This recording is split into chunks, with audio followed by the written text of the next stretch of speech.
Craving for a healthy midnight snack?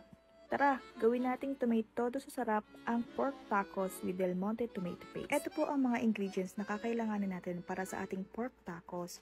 At syempre, hindi pwedeng mawala ang Del Monte tomato paste. 18.50 pesos for 70 gram. So first, let's saute onion and garlic. Let's add the ground pork and saute hanggang maging brown po ito. And let's add 2 tablespoons of Del Monte tomato paste.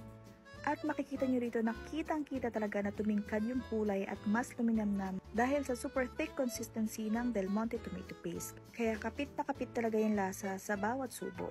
Del Monte is known as high-quality brand at trusted by cooks and moms like me, kaya siguradong masarap ang bawat ihahain natin sa ating pamilya.